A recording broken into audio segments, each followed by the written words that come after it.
One time I was travelling to an Alpha weekend away, and it was like a busy Friday evening, and I'd had to rush from work to catch the train, and the carriage was absolutely packed with commuters.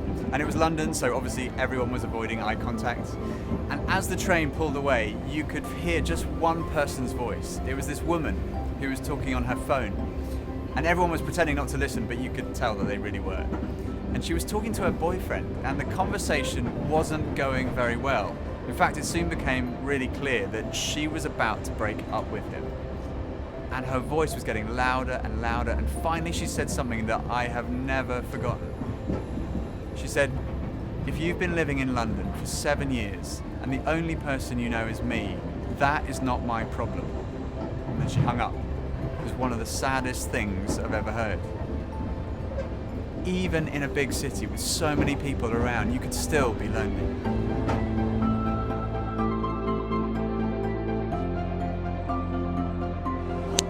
Answer this first then. I can't, no. When do I feel most alone? At night.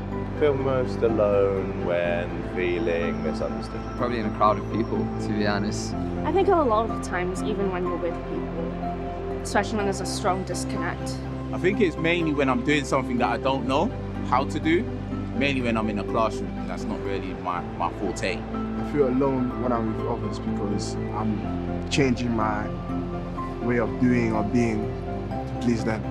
The answer to loneliness, I really don't know. I'm still trying to figure that out. The answer to my loneliness is Xbox. I don't know what the answer to loneliness is. You got to keep trying to connect. This may sound cringy, but I always feel like I've got someone there. I always feel like I've got a comforter, and for me that's God. Yeah, I think you just have to reach out to someone, like message a friend who'll message back, unlike some people. I do message you back.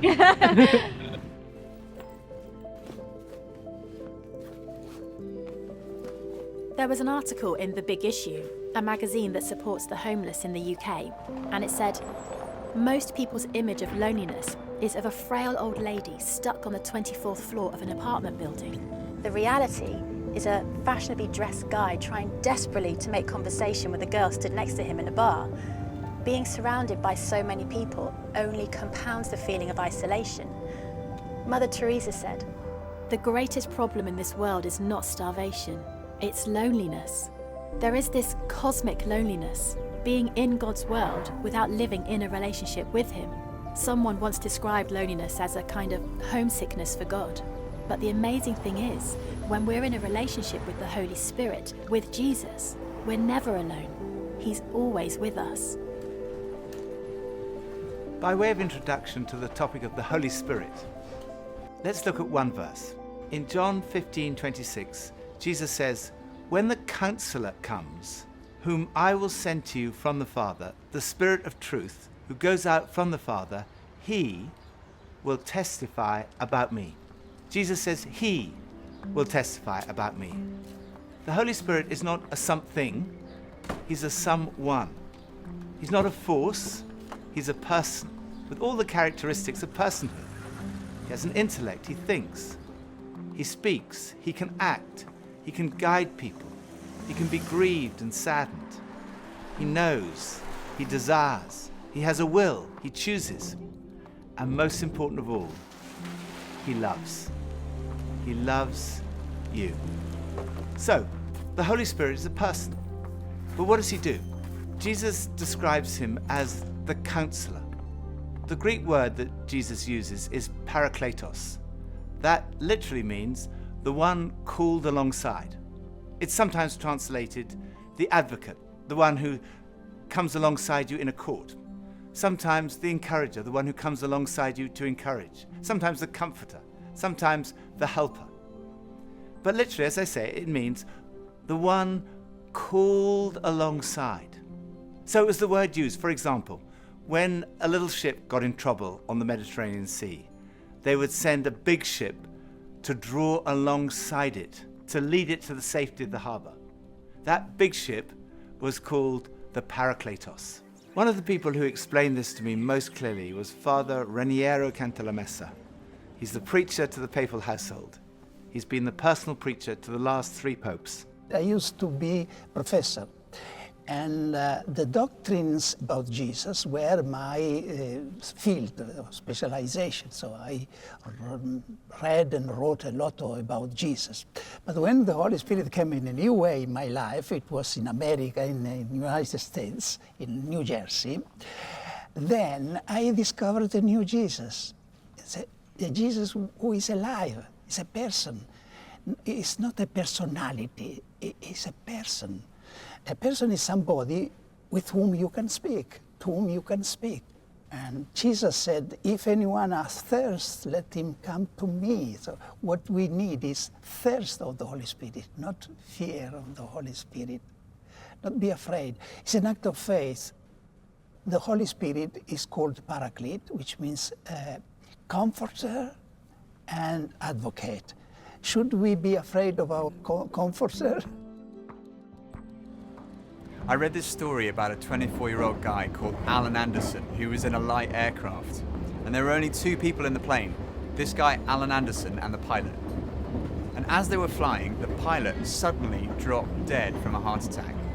So here was this guy, no flying experience, on his own in this plane.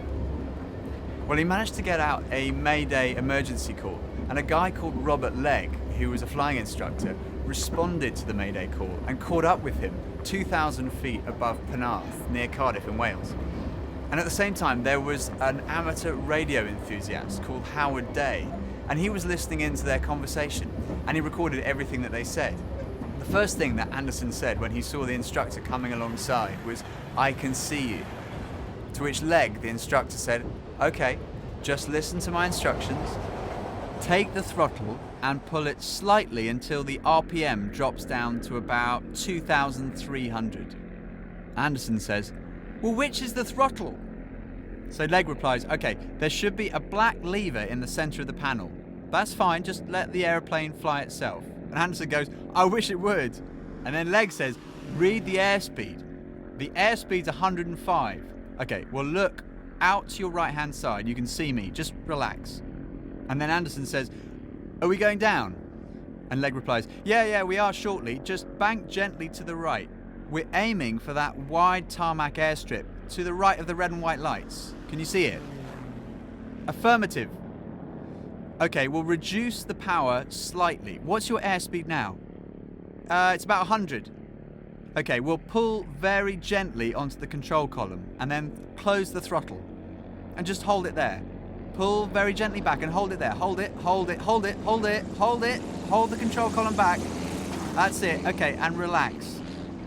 Now, on the rudder pedals, press the top of the rudder pedals and you'll find the brakes.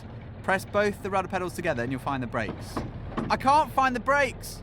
"Okay, don't worry. The emergency vehicles are just coming up behind you. Just sit in the aircraft and leave the engine rumbling and now turn the keys to off and then take them out. The engine should stop." "Has the engine stopped?" "Yeah, the keys are out. Just stopping now." "Oh, thank God." "You're welcome. It's all in a day's work." There might be things going on in your life where you'd love someone to come and help. The Holy Spirit is the one who draws alongside us to be the encourager, the comforter, the counselor. Jesus says about the Holy Spirit, "He will testify about me." The role of the Holy Spirit is not to point to himself, but to point to Jesus. His role is to draw alongside you and draw you into a relationship with Jesus. So this weekend, I hope you'll have a great time eating together, relaxing, unwinding, going for walks, having fun. But most of all, what I hope is that you will experience the Holy Spirit drawing alongside you and pointing you to Jesus.